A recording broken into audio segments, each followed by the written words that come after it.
My name is Gina Duvernay.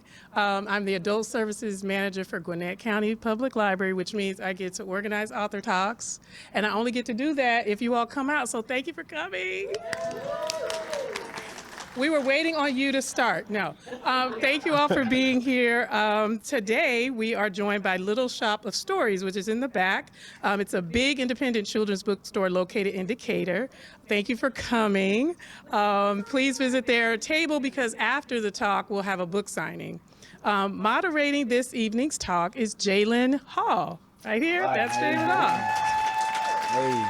Yes, Jalen is an actor best known for his roles as Dylan James on All American. Yes, and Emmett Till in the 2022 biographical film. Jalen narrated the audiobooks for both Blood at the Root and Bones at the Crossroads, which was just released yesterday. Just yesterday, so it's right over there. And it's written by tonight's featured author, LaDarrion Williams. LaDarrion Williams is a Los Angeles-based playwright, filmmaker, author, and screenwriter. He is currently a resident playwright and co-creator of the Black Creators Collective. Bones at the Crossroads is the much anticipated sequel to Williams' debut novel, Blood at the Root. His viral and award-winning short film based on the same concept is currently on YouTube and Amazon Prime. Let's give them both a round of applause.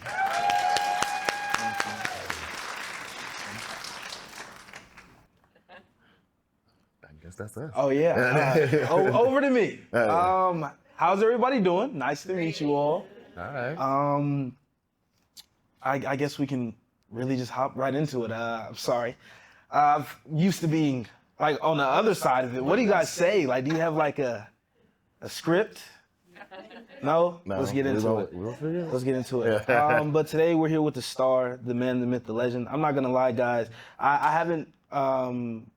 I haven't got to narrate many books because when you do, like, you're kind of in this cubicle and you're just looking at the book and talking, and then you get up to go use the bathroom, then they Postmate you something, you get some food, and then you get back into reading. Yeah.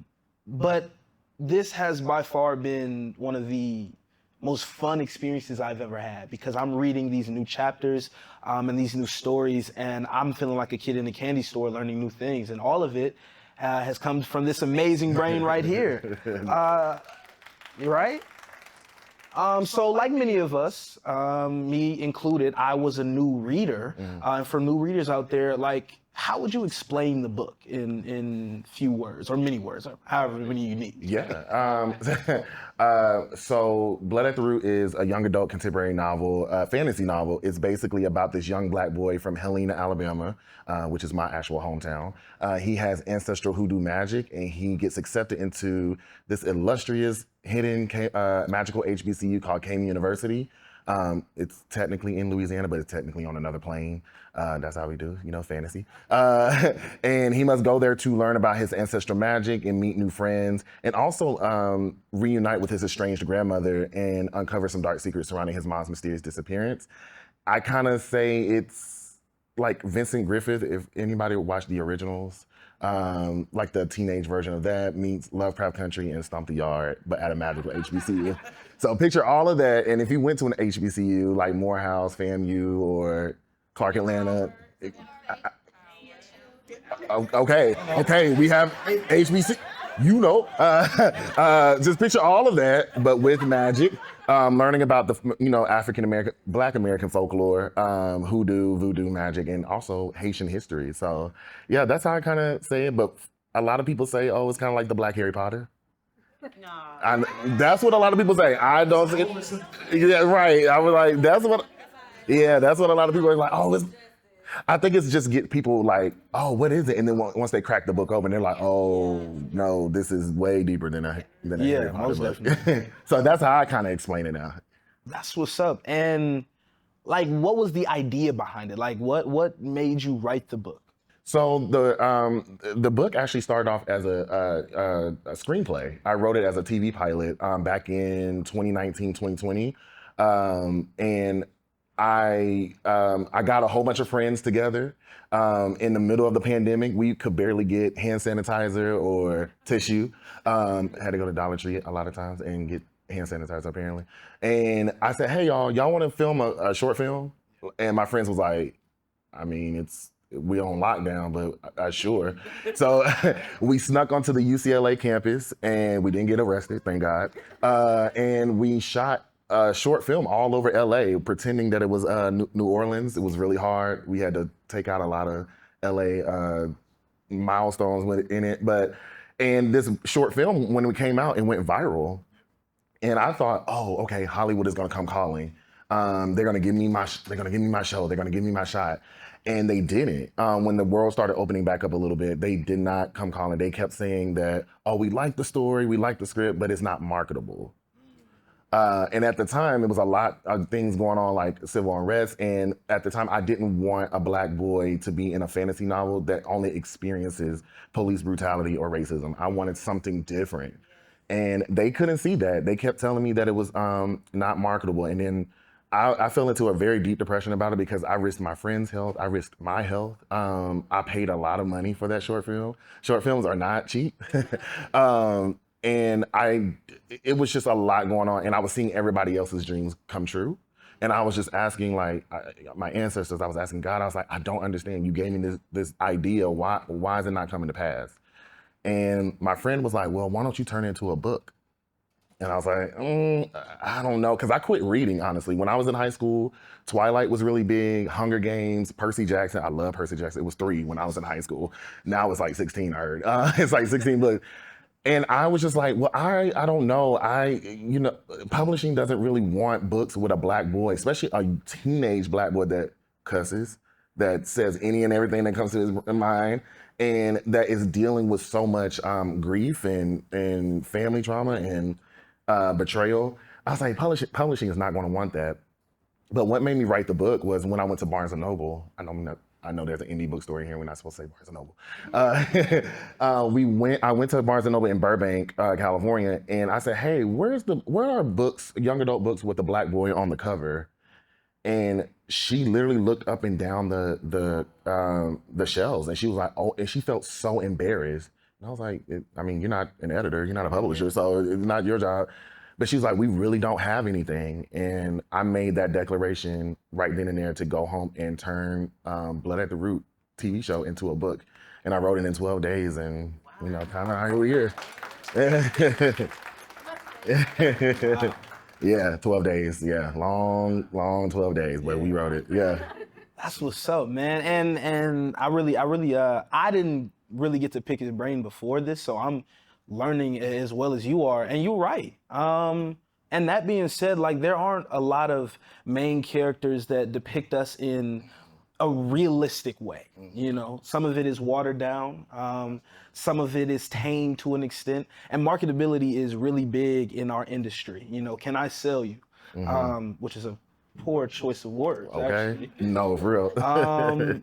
But that being said, you held nothing back with Malik. So how was building his character in all of its depth? Because there's a lot of depth there. Like, how was that process? It was, Malik was really loud, when I was turning that into a book. He was really, really loud. Because in the TV show that I wrote, it was only the first act of the book. So at the end of the TV pilot, we show up, people would have been mad because we show up to the Cayman University Magical HBCU campus, and then it says next episode. So that was how I wrote so I was like, okay, well, if I'm writing a book, it got to be like 300-400 pages of this dude just talking about this school. So I had to really build him out. I was like, okay, I looked at childhood trauma through the lens of magic. Like, what would that be like? Because with Malik, a lot of times we're told a lot of kids are told to stay in a child's place, but they have to be the adult in certain situations, which is not fair. Right. Right, Mom? He was a child. Everybody's like, oh, he's a child, he's a kid, but he was abandoned. He was left with so many questions. And he just said, yo, this is my story. I need you to tell it. You're the vessel. I was like, okay, bro. All right. I just started typing. But he really started growing on me as I was like getting ready for publication. Like, I was thinking like, okay, what would 17-year-old LaDarrion would want in a book? I'm like, oh, okay, like I used to cuss. And we used to cuss in the back of the bus, you know, like not in front of our parents. Or like I've experienced betrayal from friends, like, you know, because friendship to me was so important because it's chosen family.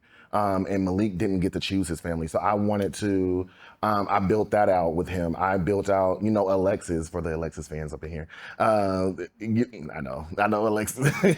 I wanted to like, what would a childhood crush look like with the same magic? Like, what would that look like? And also seeing a black boy fall in love from his perspective. I feel like we don't really get to see that a lot in fantasy. How do they deal with nervousness? How do they deal with talking with a girl? And also they share magic, they trauma bond together. And that's something we don't talk about as friendships either, like how we trauma bond with each other. So I was building all of that with him, and I was feeling, you know, what is the bones? What is the blood, the heart, the veins? Like, how do I fix all of that? And at the epicenter was Tay. Tay was he's the amalgamation of what childhood innocence is like. And Malik, you know, unfortunately, it was stolen from him. Because for a lot of black kids, their innocence is stolen away from them, and they don't get to be the kid in a lot of situations. So I really approached it from that perspective, and that's how Malik really started to reveal himself through each draft of book 1 and book 2. I'm still learning about him. Even writing the finale of the Batter trilogy. So, yeah. That's crazy. And with our heritage and our stories, like if you've read the book, which I'm sure everyone in here has, Yeah. you get to see like a lot of the things that some call them tropes, some call them stereotypes, but how it's woven into a reality that is believable and also inspiring. If you have like your favorite tidbits or your favorite details that you've added on purpose, you like, I'm gonna put this in there for a reason. Like, what are some of those? I think it's Malik's love for music. Even like, you wouldn't think a 17-year-old kid listened to like that Southern gospel music, Baptist church music, right? Because I grew up on that. I grew up in the church, but also not being over religious with it, but like making sure like, oh, how does this speak to him today? And learning that a lot of our gospel music was, it was used in hoodoo as spells and intention and as magic. And I was like, oh, that would be really cool. And we learn a little bit in book 2 and book 3 why Malik loves music. There's a new character that is a musical genius in book 2, but yeah, it was his love for music. Even I put like some of Kendrick's like little lyrics in as chapter openings that spoke a lot to Malik. I think he speaks in that type of poetry. He listens to music and he applies it to his life. I didn't listen to Kendrick or J. Cole until I started writing Blood at the Root. Like, I just never listened to their music. And I was like, oh, Kendrick and J. Cole, they really explain what Malik is going through from childhood to now, and hopefully, into his manhood. So that was really cool to kind of like keep into the book, like, like the music stylings of what he listens to and how it applies to his current situation. Okay, I like that. It's actually crazy how music can really tell a story, And there's a bunch of moments, I'm sure, like in all of our lives where we're listening to that song and it's like, are you talking to me? Mm-hmm. And we see that with the character. So in the midst of writing this book, when your brain hit a wall, like what was the next step for you? Like how did you get past it, Yeah, writer's block is real. Pinterest is really cool for me.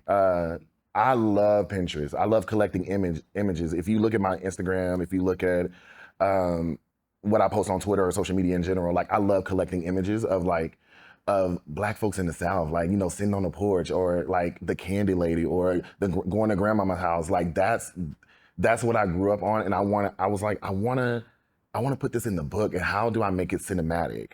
And that helps me, when I collect images. I was like, oh, I kind of want to write. There was an image in book 2 that was really prominent. There was these kids on these Black kids on like a Ferris, not a Ferris wheel, but like, y'all know the Scrambler, like the ride back in like the fairs. And I was like, oh, that is so cool. And I want to write a scene in book 2 about that. Like these kids at this fair, like these magical kids at a fair, like, because that's where I felt like a lot of like my innocence came from. And so that opened a lot for me. And I'm like, okay, Malik is like, yeah, I go to the fair. I never had a funnel cake. He literally told me that writing book 2. I was like, you never had a funnel cake? Okay, let's examine that. You never had a funnel cake? Like, dang, dude. Like, I know you went through a lot, but you never had a funnel cake. And it turned into such a beautiful moment in Bones at the Crossroads when he has his kind of like his first funnel cake. And so, but it stemmed from that picture, and that opens me up. Like, I just free write. I listen to music. I listen to my favorite authors talk, or I listen to my favorite writers. And sometimes if I don't have it in me, I just don't have it in me. And I'll go lay down, I'll turn the AC on 65, be wrapped up. Listen, no, not 70 in my house, it's 65.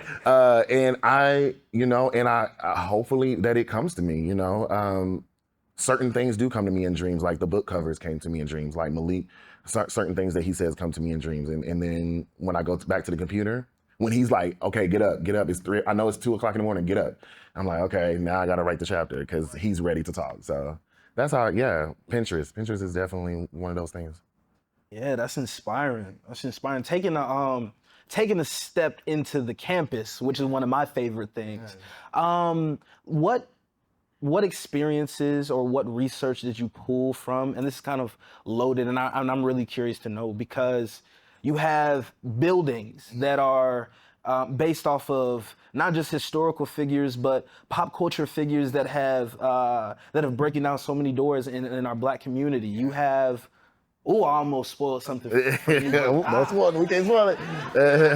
You have a realistic atmosphere as far as the students and what a HBCU life is like. Yeah. And then also you have real characters who are human. You have people with childhood trauma, depression, as far as things as some queer students, and really shedding light on what it is to actually be a human, not just a character that, like we said, is marketable. So all of that, how did you how did that happen? So I remember my sister went to Alabama State University, so go Hornets. Yep. And I remember she said that her experience was magical. And I was like, magical? That's an interesting word for HBCU experience, because that's one of my biggest regrets, is not going to an HBCU. I went to a PWI, unfortunately. That trauma is real. I'm a college dropout, but here we are. And I was like, okay, I talked to her. I talked to people that I knew that went to like FAMU or Clark Atlanta or Morehouse or Xavier. And I was like, what was your experience like? And also I wrote a lot of the college experiences that Malik goes through, because I wanted to go through those. I wanted to go. I remember going to the dining hall. If you go to the dining hall without your roommate, that's one of the biggest sins in college. I remember, going, like, what would history class be like? So for, it's not a spoiler because it's been out for a year now, but going to a history class, I'm like, what would it be like if we can time travel to like an actual history, piece of history in our community that a lot of us don't know about. I didn't know about the Haitian Revolution until like I was in my early 20s. And so I was like, oh, okay, we're going to the Haitian Revolution. Oh, okay, we're playing magical dodgeball, because we used to play dodgeball. Like back in my neighborhood, it would be tennis balls, basketballs, I don't know. Whatever we could grab. And so I was like, oh, that would be kind of cool. So I was just incorporating a lot, one, my childhood, two, the experiences of my friends, what they went through. And I was experiencing that. And Savon is like, that was my college roommate. Elijah is my best friend out in LA. Alexis was based off a childhood crush. Like these people are so real to me. Mama Aya is based off of my grandmother. She died when I was 7. So I didn't get to really, I don't really remember her. So I wrote that to kind of honor her memory. Uncle Sam is basically my uncle. Like he's always gonna have a cigar and a bottle of cognac in his hand. Like that's just how he is. And he gonna turn that music up and he's gonna cut a rug on that porch. So Auntie Bridget, Auntie Caroline, all of these people are they're real people. Because I always think about, like Viola Davis said at her Oscar speech, exhume those bodies of those who lived and those who dreamed big and those who died. Like that's how I always approach writing characters, exhuming those bodies, getting to the crevice. Because again, from a perspective of a young Black man, we don't get to see that. And so that's how I incorporate all of that with the magical HBCU. And I'm like, a magical HBCU, like that would be dope. Like people been wanting that for a long time. And I'm like, I mean, Toni Morrison said, if you wanna read a book, you gotta go write it, right? So I'm paraphrasing it, but amen. So I wrote it. I mean, I really did. I wrote it, and I had a lot of fun with it. That's a college experience that I wish I had that I didn't get to have. No, for sure. You did your thing, for sure. So with that being said, I'm looking at the crowd. It's a very diverse crowd here. And me, I'm 18. I'll be 19 December 23rd. Yes, come on. Yeah. What is that, Sag? Pushing yes. 20, as it were. Right. I'm pushing 33 in December 3rd. Like, I'm like, 20, dang. But the reason I bring that up, though, is because reading this, I feel like we have like as teenagers, not to say we're desensitized, but it's like, we'll read it and it'd be like, okay, cool. I seen that yesterday. You know what I'm saying? One of my homeboys or my friends. Yeah. But then an older crowd will look at it and be like, oh, wow. So how was it for you to like show justice to a realistic experience, but also, cause like even with his emotions, some of it is too deep. So, from those marketers and things, like from that perspective, it's like, well, for the older crowd, you have all these young erratic situations, and how are they going to stomach that? And then from a younger crowd, you have people who are battling, with depression or feeling excluded or bullying, as it were. You don't want to target them and make them feel bad. Like, how did you find a healthy balance, or was it even finding a balance, or was it like, hey, this is the real experience. If you like it, you love it. It's that now. It wasn't that before. It's that now. Because a lot of times we, with YA or young adult or coming of age, when we watch coming of age, we really don't get to see Black Southern kids and their experiences. Unfortunately, like we're still trying to fight for Black coming of age in Hollywood. Again, it's YA. Malik is 17. His frontal lobe is not even developed yet. He says stuff, I'm like, okay, Malik, calm down, bro. Like, it's not that serious. But it is that serious to him. But it's honestly it's a very hard balance right now to actually balance it, because you do have a lot of people who experience reading YA books, and we're in the YA field, we're trying to get it to more teenagers so they can have like the main voice. And I also didn't want these kids to sound like they're in a Shakespearean play. Like I didn't want that. I was like, these kids are country. They gonna talk all alley. They gonna act this way. They're gonna act that way. Because I as a playwright, and also I used to be an actor, you have to study people. Yeah. And so I studied. I asked my nephew, he's 13, and I'll be like, oh, how does he move? Okay, he's experienced this. I look at friends who have like teenagers, and I'm like, oh wow, this is a different world. Literally, like I'd be like, oh, y'all are different now, and y'all are different. And so I'm just like, I study. I mean, I studied, like, honestly, when you did the audiobook, I studied you. I was like, oh, that's how he interacts with his friends. Okay, so I stole some of your stuff and on your TikToks. I was like, okay, Jalen posted that. I'm gonna put that in this chapter. Because you are a part of that age range. You're a part of that world. So I want to make sure that that I honor, your age group, and make sure that you come to this book and say, okay, this experience is not foreign. Right. Because a lot of times when growing up in Alabama and reading books, the experiences that I was reading were very foreign to me. So yeah.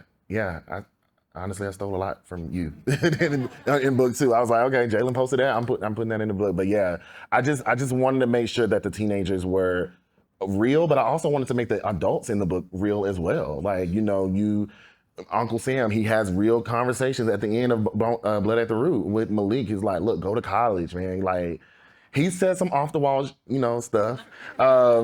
it was a lot of people, you know, they took offense to it, but I'm like, but my uncle said that to all the boys, like, you know, in the neighborhood. It's real, and I'm not afraid to write that. I'm not afraid to write the real. I mean, August Wilson always said, the greatest Black playwright, you don't have to worry about getting it right, get it true. You know, it's true to, you know, what we experienced when we were kids. So yeah. Wow, man, that's what's up.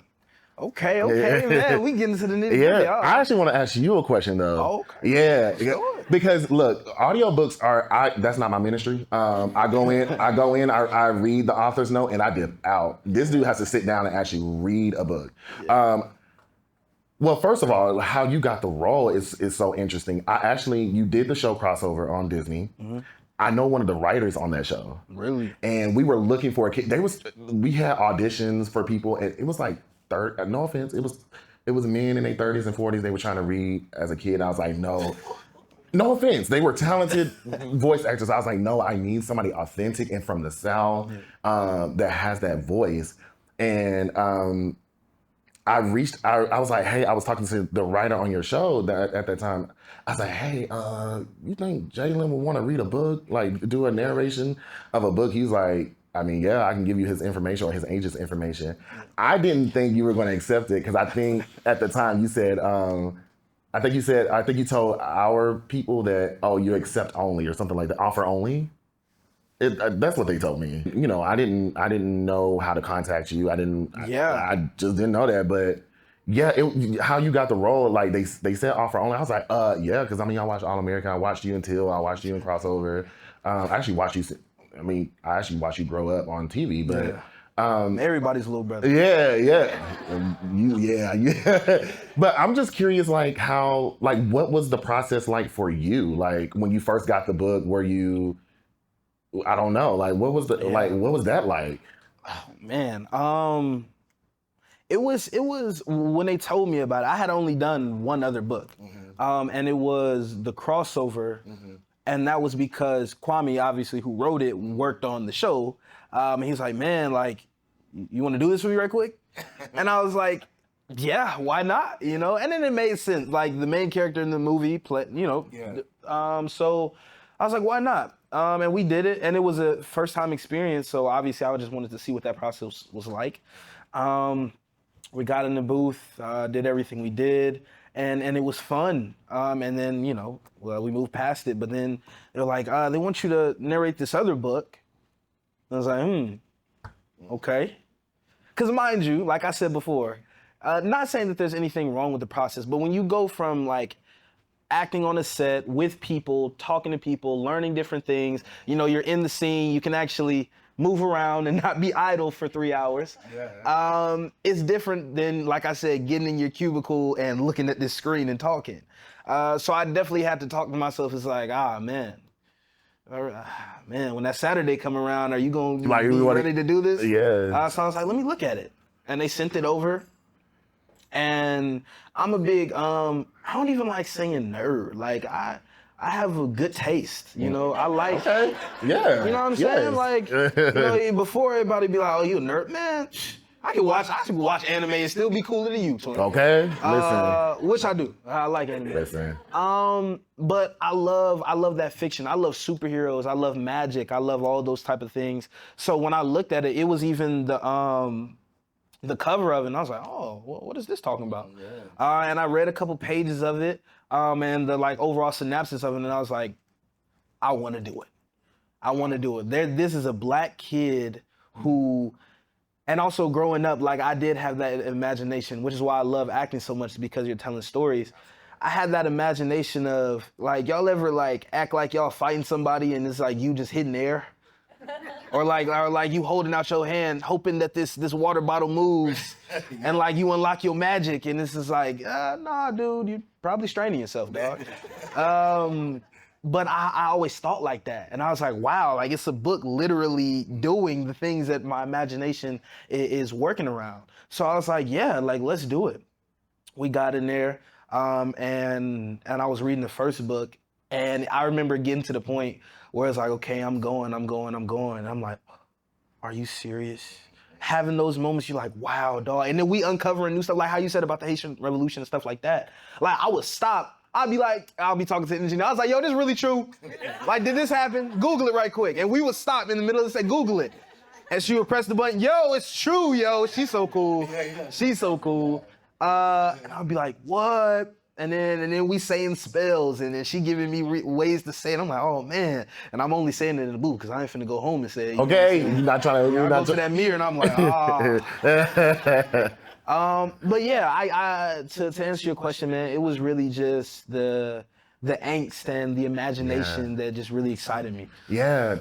I mean, I really am appreciative of you doing it because my publishers even told me today, they was like, they've never seen numbers like this for an audiobook. The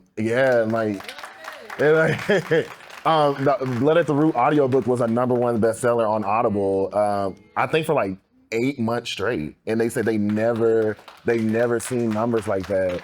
And even Audible reached out like, yo, like, I remember, like, I was in San Francisco and my friend was like, yo, your book is on a billboard in Hollywood. And I was like, I'm in San Francisco. Okay, take a picture. And they went to take a picture because they was on their way. And then I went to Hollywood, the same street that I used to do Uber and Lyft on, and write the story. My book was right there, and it was endorsed by Audible because Audible loved the book and it was so critically acclaimed. You should have gotten the awards, but amen.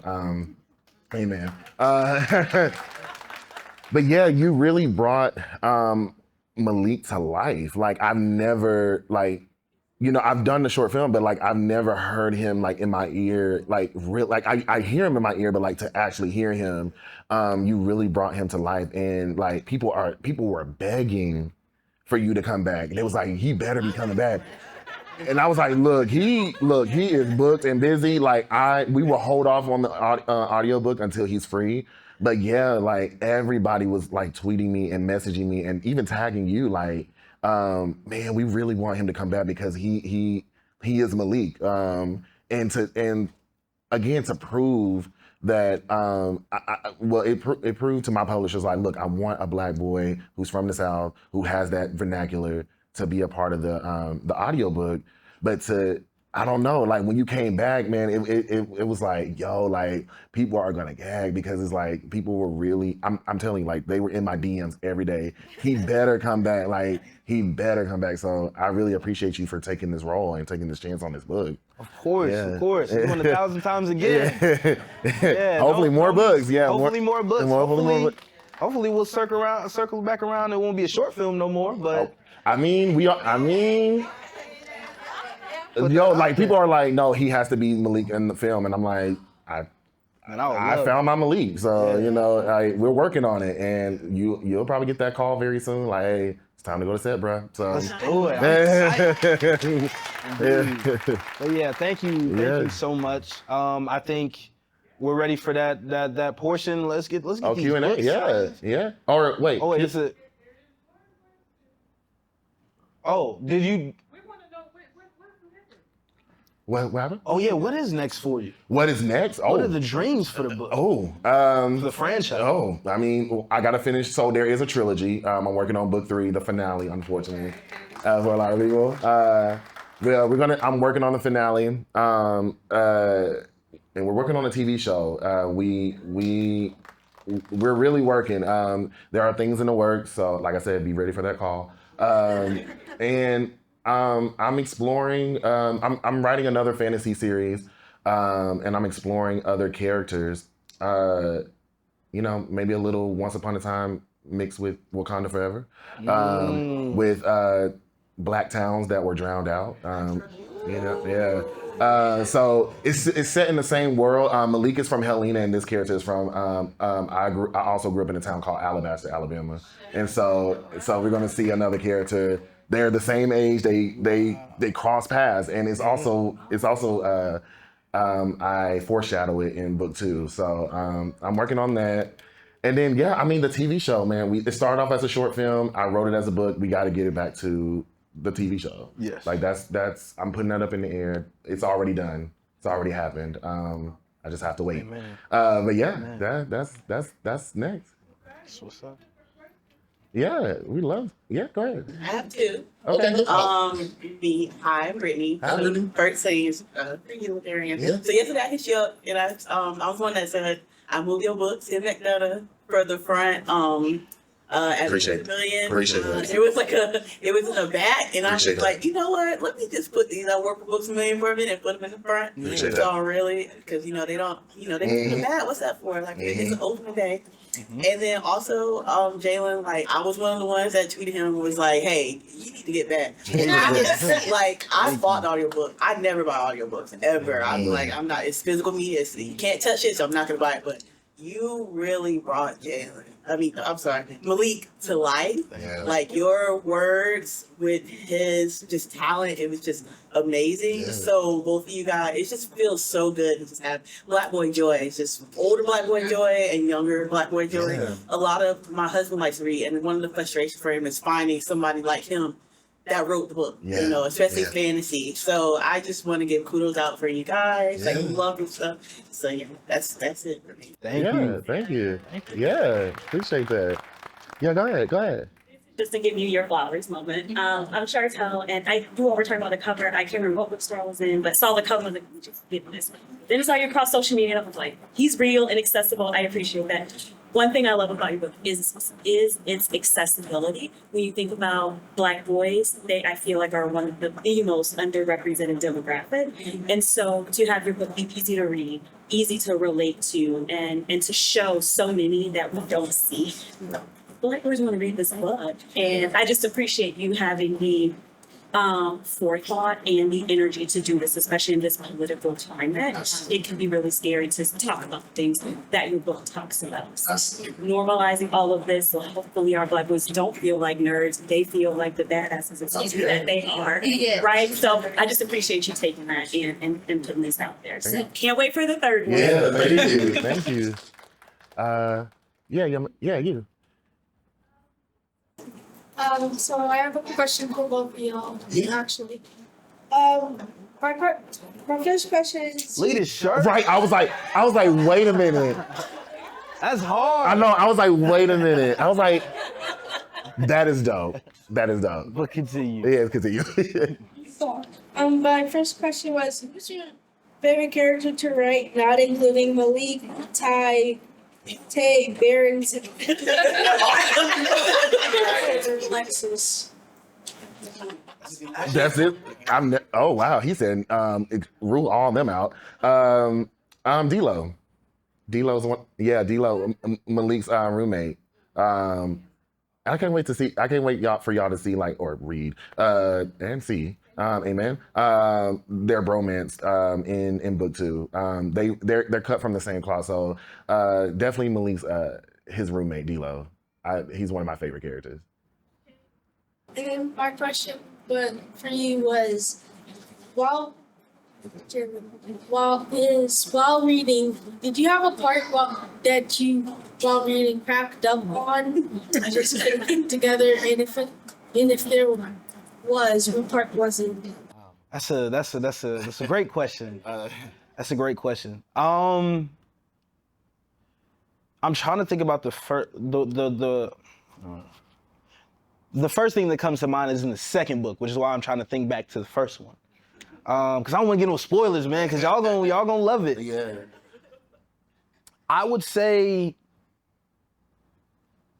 realistically, I would say the party in the first book when they go to the house party, and just like not so much cracking up because it was funny, but cracking up about how this is something that could actually really happen. Like you sitting down, you know what I'm saying? And I can't say that. Can I? It's in the book. Can I talk? Oh, yes, mama? Yeah. Oh, is it a bad word? It's not a bad word. It's not. She gave you permission. She said, go ahead, you got your pass. But yeah, you know what I'm saying? Like how they're, magically jumping into the pool and, you know what I'm saying? They pouring up drinks and fighting and all this type of things. It's like, these Black kids really have magic. Like these are really Black kids with magic, but then can turn around the next morning and still be in history class. You know what I'm saying? It's funny. It's funny because it's real, and when it's real, it's warm, and when it's warm, it's home felt. So yeah, but I love that. Yeah. Thank you for your question. Thank you. Oh, yeah. Sorry, yeah. First, shout out to all the HBCU graduates. Yes. Woo! I wanted to know. So I'm from Gadsden. Yes. Yes. So all the thing I loved is that all the places in the book I knew. Like I've been to Helena and Pell City and Alabama. Like I know these places. So that was something I really enjoyed. But I wanted to know how much did unfortunately Miles College, because it was close to Helena, and the Talladega College have any bearing on how you describe the campus in your book with those two HBCUs being closest to you? Yeah, so I definitely researched Miles College. I researched Tuskegee as well, Alabama State, all of those colleges, every single HBCU in Alabama. Because when I was writing the book, unfortunately, I was in LA, so I couldn't just go drive there because I like to actually go drive to a place where I'm like actually writing. So I would look up pictures and I'd be like, okay, I know how I would describe this. It would be very flowery. It would be very like, sophisticated, but like, how would a 17-year-old kid describe this building? I just took those pictures and I was like, and it took a long time describing the campus. Like it was drafts after drafts. Like my agent's like, yeah, but like what? I don't know why. He was like, what are the color of the bricks? Like what is the lawn? Like the manicured lawn? Like what is that? And I also, when I was writing Blood at the Root, the TV script, Chadwick had just died when I was writing it, and so and then a year later when I got the book deal. They had gave him the building on HBC on Howard, and so I was like, I looked at the building. I literally like went to like the architect's website and saw them how they described it, and I was like, okay, I'm gonna take this, but I'm gonna put it in the mouth of a 17-year-old kid in describing it. So yeah, I definitely, because the HBC, the grounds, like they're hallowed. They're like, there's so much history there. And I wanted to make sure that I honored that. Even in my hometown, even though Cayman is a mixture of all the HBCUs that I've known. Like it is a little bit of Alabama State. It is a little bit of Howard and FAMU and all of these schools. And so I really researched their history, their buildings. Like I was like, okay, what does a dorm room look like now? I went to college, but it was in 2013, so I was like, I don't even remember what my dorm room looks like. I was like, okay, but also the dorm rooms, like Malik got lucky. He lived in an actual really cool dorm. Like he didn't get to live in the freshman dorms on campus. So yeah, I looked at a lot of pictures and I just wanted to research it. Yeah. The quad, I think we can all like. The quad was the quad. Yeah.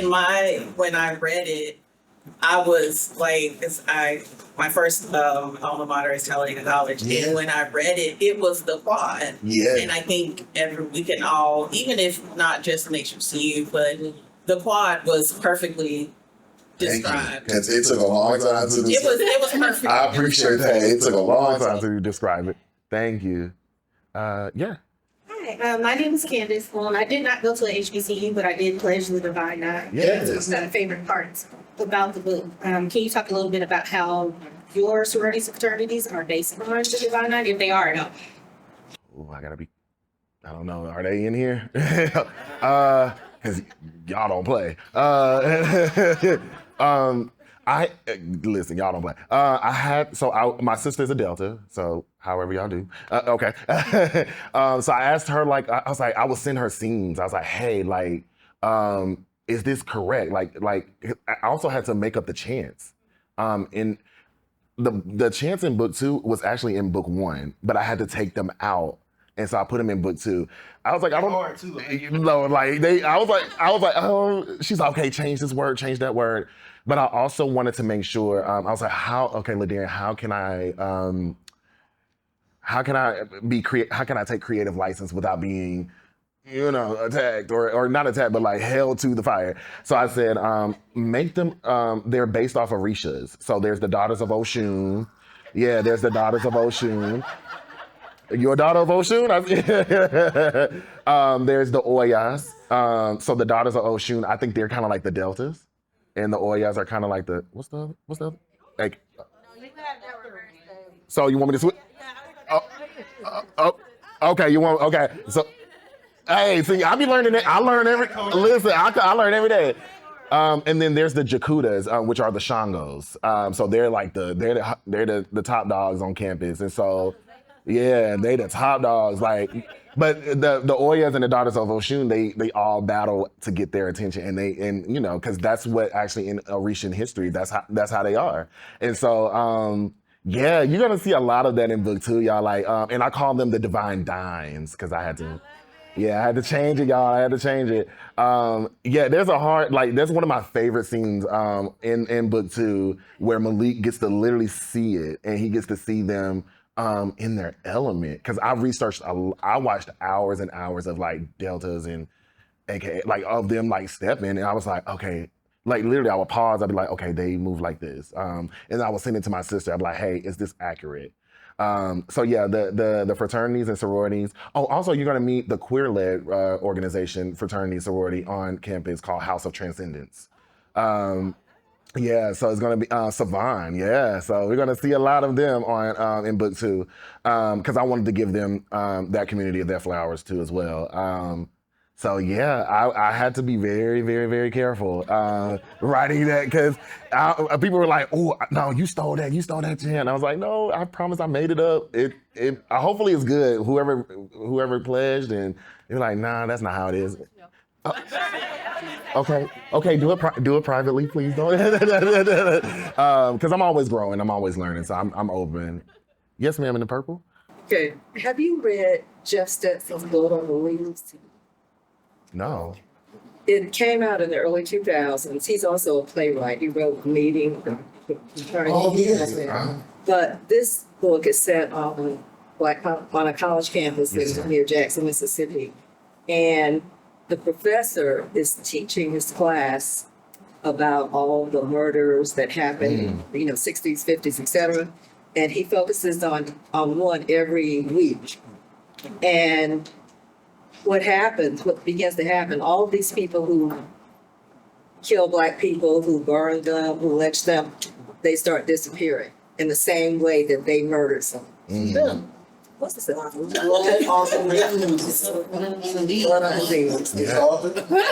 Jeff Stetson. Yeah. Oh, I know. I just thought about that. I saw your title. Yeah, it came from Billie Holiday's. Yeah, because I wanted to reclaim it. I know it's if for people in the South, I wanted to reclaim that title and make it powerful. Because he is a part of the root. Like Malik is a part of a lineage of magical Black folks that, unfortunately, that were murdered. That's why he's on the book 1. He's standing in front of a Spanish moss tree. So I wanted to make that reclamation. Yeah. Hey. I'm Devlin, 15 years old, and recently I've been trying to start a business, actually. How would you feel if I tried to make this into Cayman University bookmark out of 3D printing? You got a 3D? Because I'm looking for I'm in the middle of merch right now, getting ready. So you do all of that? Yeah. For your retrograde Mr. printer, or you would have had a bookmark here now. But unfortunately, the heat. The Georgian heat melted his thing to the extruder. Y'all gonna do it. I would love. I mean, yeah, let's talk because I would love to. Because people are begging for merch, and I'm like, y'all, it's right. I'm waiting on it, but I would love to let's collaborate on something. Yeah. RDY 3D printing on Instagram. Okay, well, tell me that, and I'll follow it, and then we're gonna get that. We're gonna get that together. Thank. Maybe 2. You. Hi, Carmia. I just had a quick question, and I wanted to give you your flowers. I was lucky enough to get a copy of Born at the Crossroads to read the arc, and it was amazing. So y'all are really in for a ride with that one. It was so good. Also, my question for you is going to be, when it comes to how you incorporated the different Black and Creole historical figures in the book, how did you decide which ones to use and where to place their connections with Malik in the story? Yeah, that's a great question. In my research of the Haitian Revolution, they believed in spirits that actually helped them win the war. And I was like, wait a minute, who are they? I want to get to know them.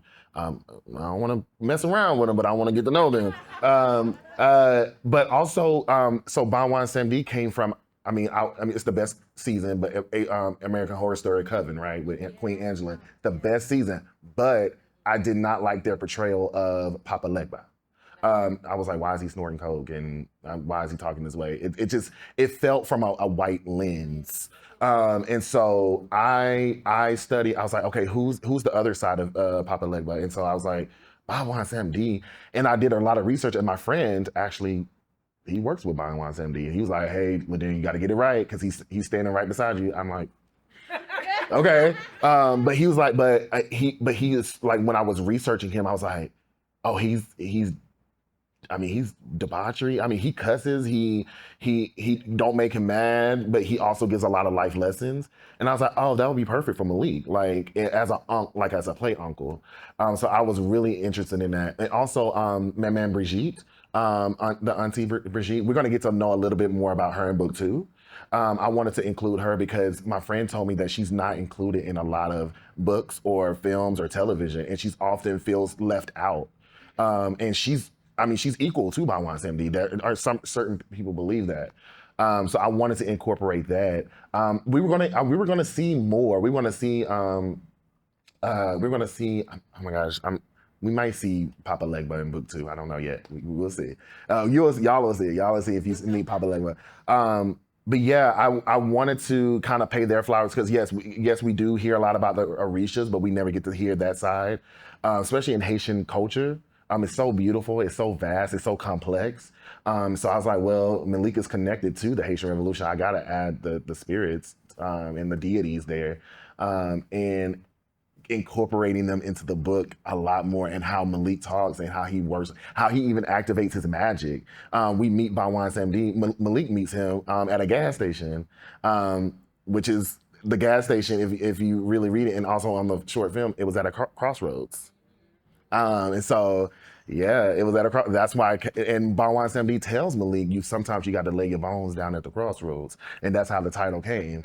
So it's so many life lessons, and I wanted to kind of, he's a fun character. He's one of my favorite characters, but also I wanted to put him in the actual book and hear his side of things. And he teaches Malik a hard lesson in book 2, and it's not pretty. But yeah, so I wanted to pay their flowers with that. So yeah. Hi, I'm here. It's so wonderful to meet you. I have a lot of burning questions, but which scene did you rewrite the most, and what was the most emotional sticking point that you kept returning to? Oh, which scene? Oh. Dang, and is it in the book? Like, cause I rewrote some of the scenes. Oh my gosh. In book 1, one of the scenes I rewrote the most was, it was Mama Aya and Malik first meeting. I rewrote that a lot because I translated it from the film, but it didn't really work. And then I was like, I don't have nothing to say, so I had to I had to write it and then rewrite it. And I was like, how is she going to explain to this boy? Because he's smart. Malik is not dumb. He's like, okay, you got all this power. Why you ain't come look for me? Like, I'm so confused. Like, it took you 10 years. So I had to rewrite that. I was like, Mama Aya, you're gonna have to help me out, because why did you not go look for this boy? Like, I don't understand you. And so I had to rewrite that. And you find out, for those that haven't read book 1, you find out at the end that why she didn't come. But also for book 2, one of the hardest scenes I rewrote, the homecoming scene. The homecoming scene, yeah. I had to rewrite that like 20 times. And I had to listen to the same song on loop, because there's a specific song that I listened to while writing that scene, because I wanted to make it perfect and vulnerable and beautiful. You get to see this black boy and yeah, y'all see. Yeah. She's like, what's the song? Okay, the song is from, What About Love from The Color Purple. Yeah, it's that song. So if you go listen to it and read that scene, you'll see. So yeah.